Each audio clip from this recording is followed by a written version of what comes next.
حقیقی عزت کا اندازہ ہمیں اس بات سے ہو جائے گا کہ ہمارے علاقے کا اگر پولیس آفیسر جابر ہے تو بلا شبہ علاقے کے لوگ اس سے بے تحاشا ڈرتے ہیں. تو وہ سخت گیر آفیسر جدھر سے بھی گزرے گا وہاں لوگ اٹھ کر کھڑے ہو کے اس کو تعظیم دیں گے اور اس کو سلام کریں گے. لیکن جو ہی وہ 4 قدم آگے جائے گا ہر آدمی بآواز بلند کہہ رہا ہوگا کہ دیکھو راشی افسر جا رہا، یہ فلاں افسر ہے، ایسے ناموں سے اسے پکاریں گے، جبکہ اس کی موجودگی میں ہر آدمی اس کو جھک کے سلام کر رہا ہے. اس کے برعکس یہاں لاہور میں ایک صاحب آرام فرما رہے ہیں جن کے انتقال کو اس وقت 960 سال سے زیادہ وقت گزر گیا، لیکن عالم یہ ہے کہ ملک کا وزیر اعظم، ملک کا صدر، گورنر، بڑے سے بڑا عہدیدار جب وہاں حاضر ہوتا ہے سر جھکائے ہوئے حاضر ہوتا ہے اور الٹے پاؤں واپس آتا ہے کہ آؤٹ آف ریسپیکٹ ادھر اپنی پشت نہیں موڑتا. اور یہ وہ انسان ہے جو ساری عمر لوگوں کے جوتے سیدھے کرتے رہے.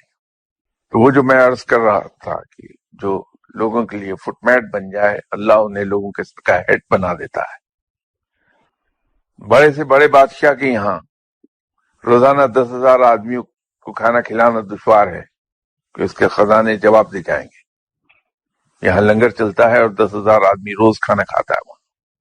یہ حقیقی عزت ہے، اور وہ عزت اللہ نے ان کو عجز کے راہ سے دی ہے، عاجزی کی راہ سے، کہ انہوں نے عاجزی اختیار کی اور اس کے جواب میں یہ عزت پائی ہے.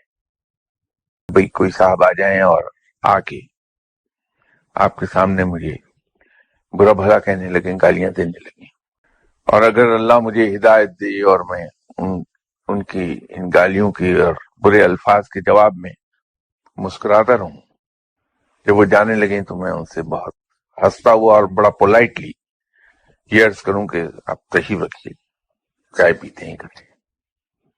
تو وہ گالیاں دیتے ہوئے چلے جائیں. اب آپ خود فیصلہ کیجئے کہ آپ کس کو برا کہیں گے، مجھے یا ان صاحب کو جنہوں نے مجھے گالیاں دی.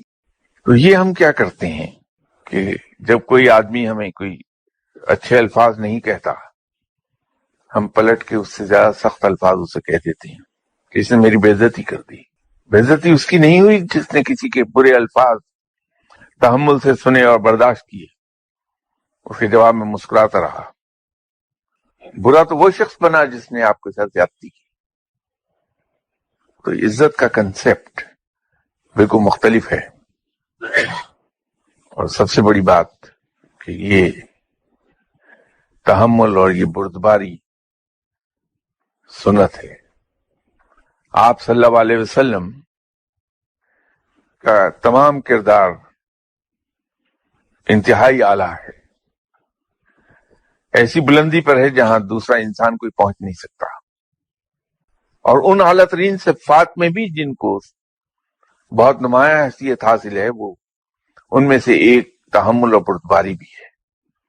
آپ صلی اللہ علیہ وسلم میں تحمل اور بردباری انتہا درجے کی تھی.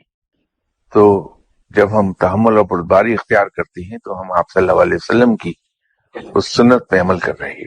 اور یاد رکھیے کہ فقر میں غصہ حرام ہے اور تحمل اور بردباری اس کی بنیادی شرائط میں سے ہے.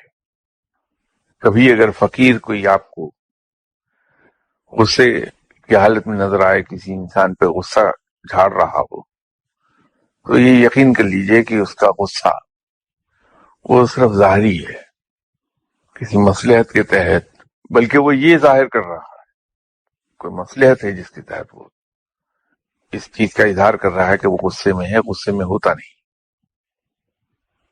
کبھی دل سے غصہ نہیں کرے گا کسی کے لیے، کیونکہ ہمارے یہاں اس فقر میں غصہ حرام ہے.